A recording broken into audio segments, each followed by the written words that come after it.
할렐루야. 큰 은혜 받으시기 바랍니다. 아멘. 우리 좌우에 계신 분들과 한번 이렇게 인사해 보실까요?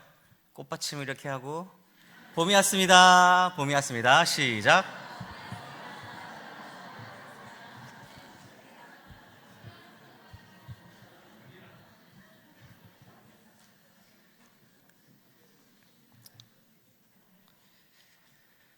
네, 오늘은 참된 예배자입니까? 라는 제목으로 함께 은혜의 말씀 나누길 소망합니다. 예전에 한 성도님이 예배를 마치고 나면 항상 저에게 은혜로운 설교 감사합니다 라는 말을 인사말처럼 하곤 했었습니다. 그럴 때마다 제 자신에게 어찌나 부끄러운지, 또 부끄러우면서도 동시에 제가 하나님의 영광을 가리운 것은 아닌가 싶어서 하나님께 영광을 올려드립니다 라고 저 또한 인사말처럼 대답했던 기억이 있습니다. 그런데 어느 날 그분이 이렇게 인사를 하시더라고요. 오늘 예배는 은혜가 조금 부족했던 것 같습니다. 아쉬웠습니다. 그래서 제가 뭐라고 말씀드렸을까요? 제가 이렇게 대답했습니다. 예배는 성도님을 위해 드리는 것이 아닙니다. 예배는 하나님을 위해 드리는 것입니다. 이 말을 듣고 어떤 생각이 드시나요? 그렇지, 저 말이 맞지. 김도현 목사가 저런 말을 했다고? 사실 이 이야기는 저의 이야기가 아닙니다. 이 예화의 주인공은 종교개혁의 선구자이며 장로교와 개혁교회 전통의 기초를 세운 프랑스 출신의 신학자, 우리는 보통 존 칼빈이라고 부르는 장 깔뱅이, 제네바에서 목회할 때 있었던 일이라고 합니다. 그런데 사실 이런 일이 정말 있었는지는 실제로 알 수 없습니다. 왜냐하면 제가 미국에서 유학할 당시 칼빈 대학교에 놀러 간 적이 있었는데, 그때 그곳에서 공부하던 한 친구가 저에게 이런 우스갯소리로 들려주었다는 것이죠. 그런 내용인데 그 친구의 마지막 말이 저에게 가슴 깊이 박혀 있습니다. 그것은 바로 칼빈에게 있어서 설교는 하나님께 영광을 돌리는 목적이 강하게 자리 잡고 있었기 때문에 청중들에게는 인기가 없었다는 것이죠. 그만큼 칼빈의 설교는 철저한 강해 중심이었으며 하나님의 절대 주권을 강조하는 설교가였기 때문에 그 당시에도 사람들에게 마음을 얻고자 감각적인 그런 설교를 하는 자들에 대하여 비판을 많이 했다고 합니다. 사랑하는 여러분, 예배의 본질이 무엇입니까? 여러분은 예배가 무엇이라고 생각하시나요? 예배는 사람의 만족을 위한 모임이 아니라 하나님께 드리는 경배입니다. 오늘날 많은 사람들이 예배를 평가합니다. 찬양이 뜨거웠다, 설교가 좋았다, 은혜로운 기도였다 등등. 그러나 창세기부터 시작하여 요한계시록까지 성경이 끊임없이 그리고 지속적으로 한결같이 던지는 질문은 바로 이것입니다. 하나님께서 영광을 받으셨는가 아닌가? 사랑하는 신일 교회 여러분, 그리고 특별히 오늘 헌신 예배로 드리는 예배위원회 여러분, 오늘 우리는 예배의 본질에 대해 다시 한번 묵상하며 각자 자기 자신에게 이런 질문을 한번 던져보길 원합니다. 나는 과연 어떤 예배를 드리고 있는가? 나는 누구를 위한 예배를 드리고 있는가? 오늘날 한국 교회 안에는 매우 다양한 형태의 예배가 존재합니다. 어떤 교회는 예배를 가장 화려하게 또 감동적인 이벤트로 만들기 위해 총력을 기울입니다. 또 어떤 교회는 교인 수를 계속해서 점차적으로 늘리기 위해 예배의 내용과 이 형식을 요즘 최신 트렌드에 최대한 맞추어서 청중의 취향에 맞추기도 합니다. 그러나 예배는 인간이 원하는 방식으로 드리는 것이 아니라 오직 하나님이 명하신 방법으로, 이 말씀에 명하신 방법으로 드려야 할 줄로 믿습니다. 이 말은 제가 한 것이 아닙니다. 이것은 웨스트민스터 신앙고백서 21장에서 예배의 규정적 원리에 대해 설명하며 기록되어 있는 내용이죠. 그렇다면 하나님이 원하시는 진정한 예배는 무엇일까요? 오늘 우리는 본문 6장을 통해 선지자 이사야가 경험한 그 놀라운 예배의 현장을, 그리고 더 나아가 예배의 참된 본질이 무엇인지 함께 살펴보도록 하겠습니다. 첫째로 예배는 하나님의 영광을 바라보는 것입니다.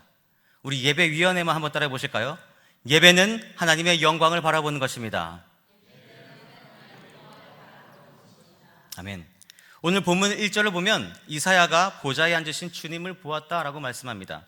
우시야 왕이 죽던 해 내가 본즉 주께서 높이 들린 보좌에 앉으셨는데 그의 옷자락은 성전에 가득하였고, 우시야 왕이 죽던 해. 이사야가 이 환상을 본 시간적 배경이 매우 중요합니다. 우시야 왕이 죽던 해. 이것은 단순한 역사적 날짜를 기록한 것이 아닙니다.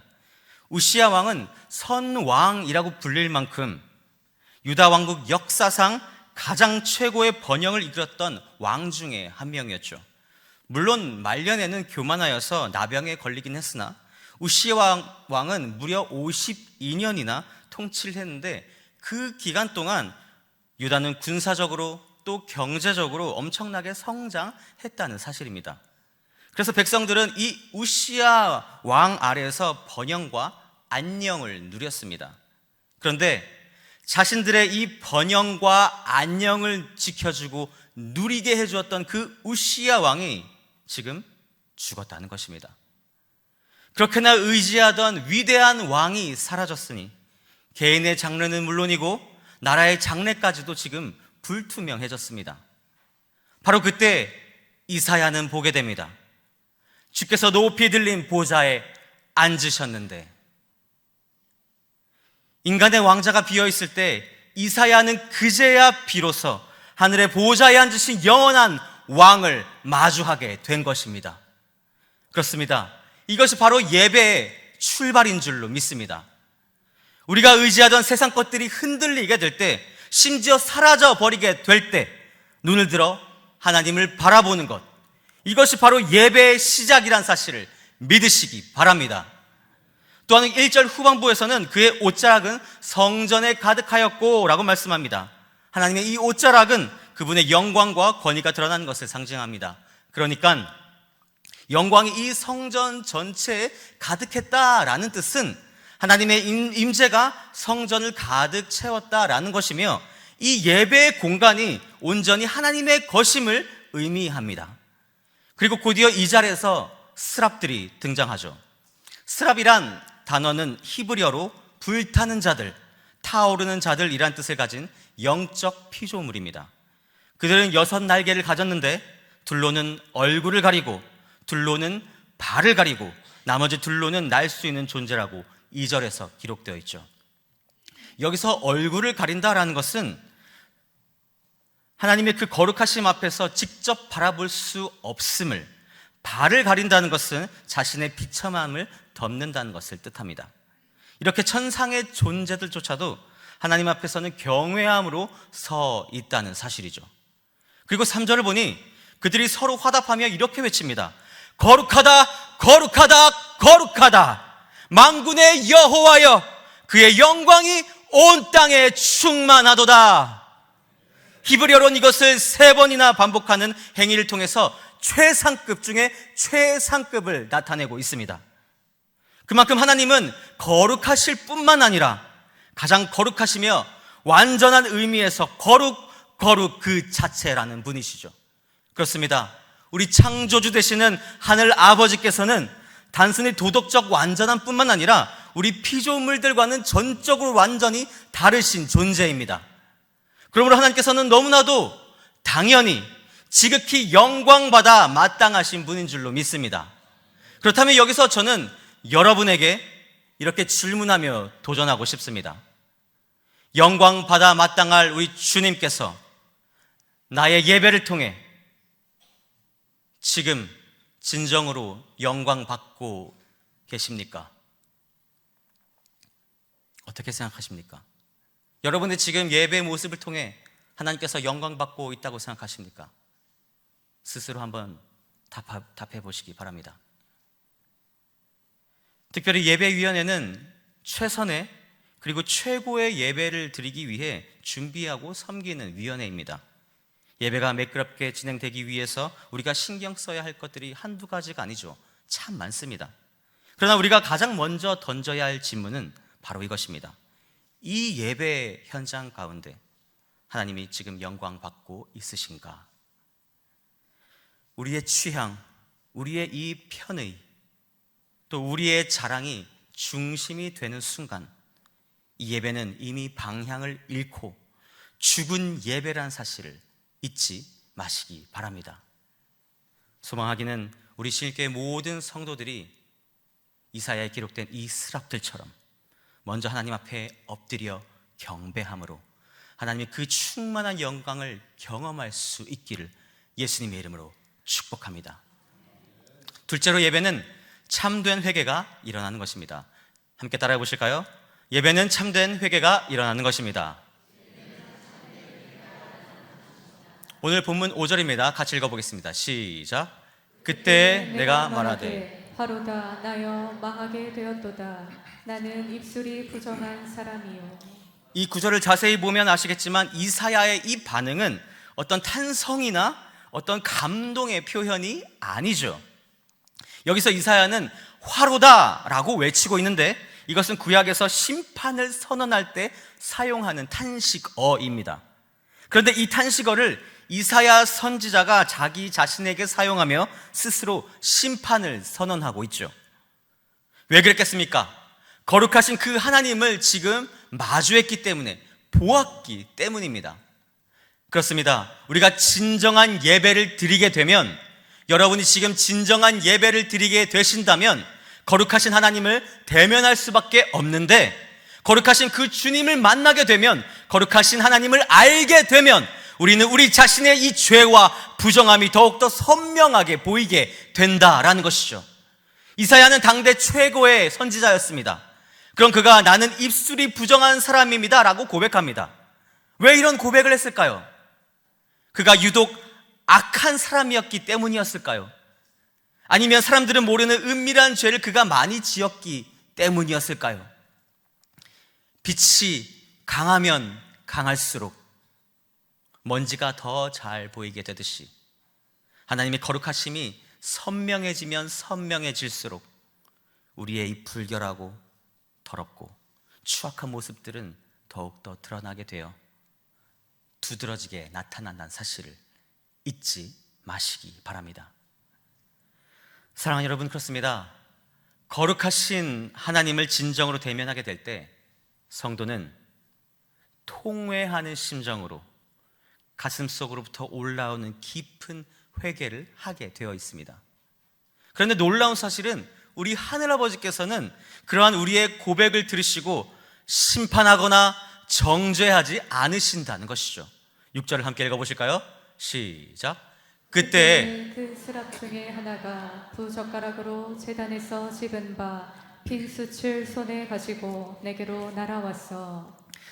하나님은 이사야의 고백을 듣고 그를 심판하지 않으십니다.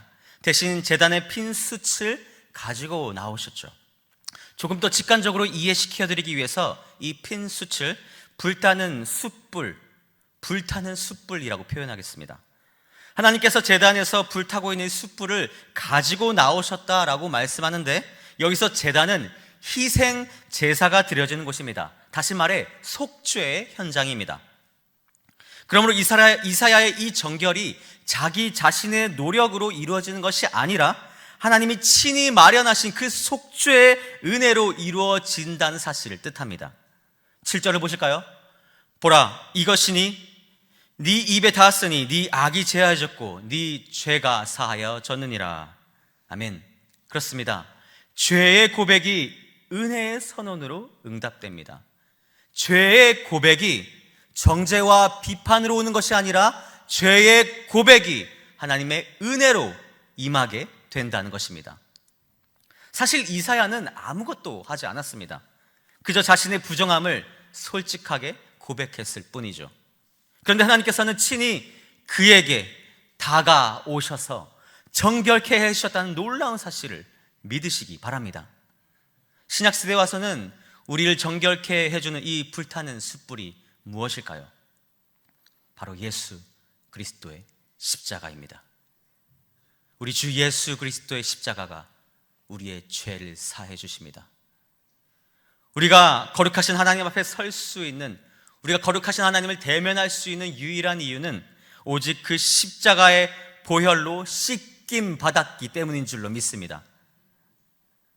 그렇기 때문에 종교 개혁을 일으켰던 수많은 믿음의 선친들은 솔루스 크리스투스, 오직 그리스도, 솔라 그라티아, 오직 은혜를 끊임없이 외쳤다는 사실을 기억하시기 바랍니다. 그러므로 익숙함이라는 이 죄에 빠져 습관적으로 혹은 종교적으로 예배를 드리고 있다면 회개하시기 바랍니다. 사실 반복되는 이런 예배를 우리가 계속 드리다 보면 예배가 어느 순간 나도 모르게 해야 하는 일로 여기게 됩니다. 그래서 예배가 거룩한 하나님을 만나는 자리가 아니라 결국 내가 처리해야 할 업무 목록처럼 변해버리기 십상이죠. 그럴 때 우리는 어떻게 해야 할까요? 여러분은 그럴 때 어떻게 하시겠습니까? 성도라면 이사야처럼 의식적으로 멈추어 고백해야 할 줄로 믿습니다.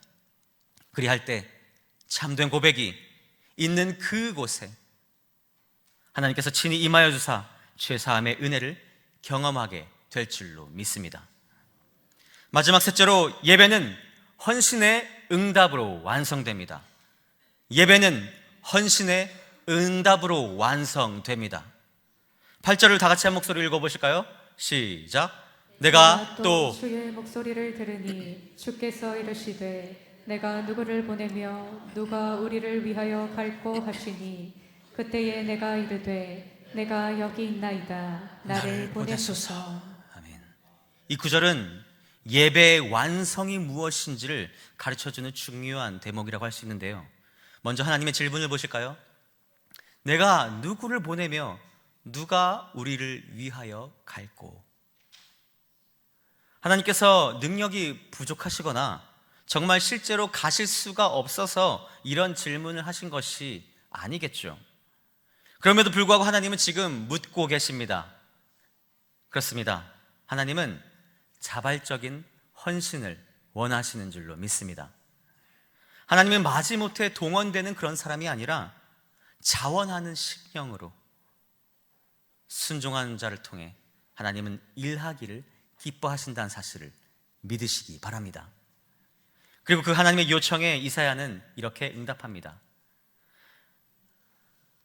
내가 여기 있나이다 나를 보내소서. 힘내니 쉴라해니.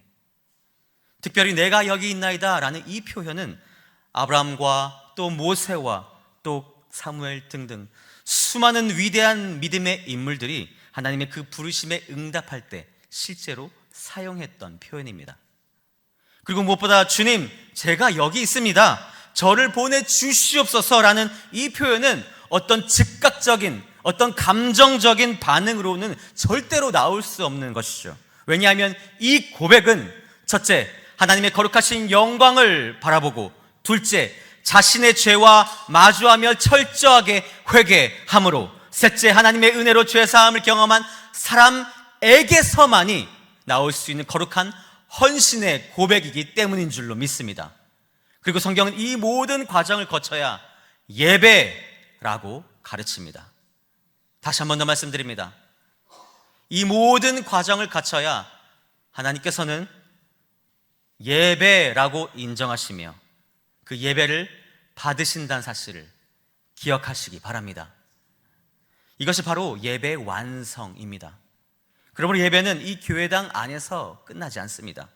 예배를 드린 사람은 헌신을 다짐하며 세상으로 파송받는 사명자인 줄로 믿습니다. 설교를 준비하는 내내 이 찬양이 끊임없이 맴돌았습니다.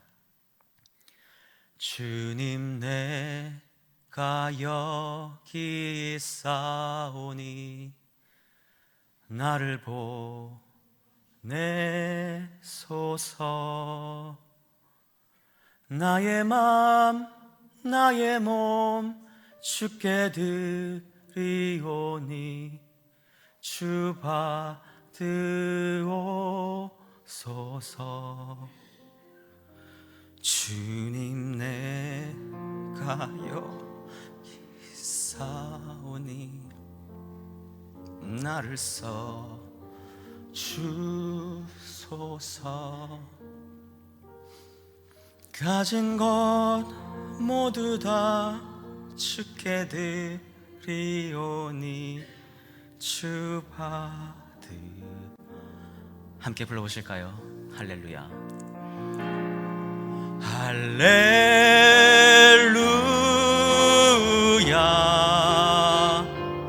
할렐루야.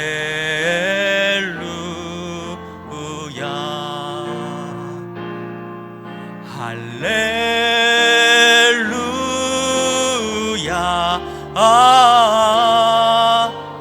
할렐루야.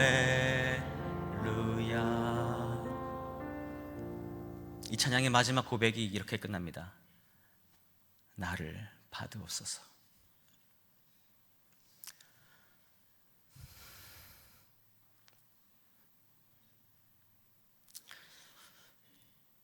사랑하는 성도 여러분, 오늘 이 예배를 통해서 하나님께서 지금 우리에게 묻고 계십니다. 내가 누구를 보내며 누가 우리를 위하여 갈고? 이 물음에 여러분은 어떻게 응답하시겠습니까? 말씀을 맺고자 합니다. 사랑하는 신일 교회 여러분, 예배는 거룩하신 하나님을 바라보는 것에서부터 시작합니다. 세상에 그 왕자가 비어 있어도, 심지어 세상에 왕자가 있다 할지라도 하늘의 보좌는 영원히 견고하다는 이 진리를 우리는 이미 성경과 수많은 역사 속에서도 배우고 있지 않습니까? 그러므로 다른 그 무엇보다도 하나님을 경배하는 일에 목숨 거시기를 바랍니다. 예배는 죄를 고백하고 하나님의 은혜로 정결케 되는 것입니다. 그러므로 나의 능력이 아니라 하나님이 친히 마련해 주신 그 속죄의 은혜 안에서만, 예수 그리스도의 그 십자가 안에서만 우리는 거룩하신 하나님의 앞에 설 수 있다는 사실을 잊지 마시기 바랍니다. 그리고 예배는 나를 보내소서라는 이 헌신의 고백으로 완성됩니다. 진정한 헌신은 강요된 의무가 아니라 하나님의 그 거룩하심을 만나 배웠고, 더 나아가선 진정한 은혜를 받은 자의 자연스러운 응답이지 않겠습니까? 오늘 예배위원회 헌신 예배로 모인 우리 모두는 다음 3가지 질문을 마음속으로 깊이 품고 한 주간 살아가야 할 줄로 믿습니다. 나는 지금 하나님의 영광을 바라보고 있는가? 나는 지금 내 부정함을 고백하고 하나님의 은혜를 받고 있는가? 나는 지금 내가 여기 있나이다 라고 하나님께 응답하고 있는가? 스랍들이 거룩하다, 거룩하다, 거룩하다를 외쳤던 그 예배의 자리에 오늘 우리도 서 있는 줄로 믿습니다. 바라고 소망하기는 그 거룩하신 하나님 앞에 모두 다 무릎 꿇고 그 크신 은혜 안에서 우리가 일어나 내가 여기 있나이다, 나를 보내소서라고 고백하는 저와 여러분이 되시기를 우리 주 예수 그리스도의 이름으로 간절히 축원합니다. 마지막으로 예배의 청중은 하나님이시다라는 이 문구의 의미를 생각하시면서 함께 읽고 마치기를 원합니다. 함께 읽겠습니다. 예배의 청중은 하나님이시다. 예배의 청중은 하나님이십니다. 날마다 예배를 드리실 때 이 문구를 선포하시기 바랍니다. 우리의 예배의 대상은 하나님이십니다. 이 시간 함께 말씀을 기억하며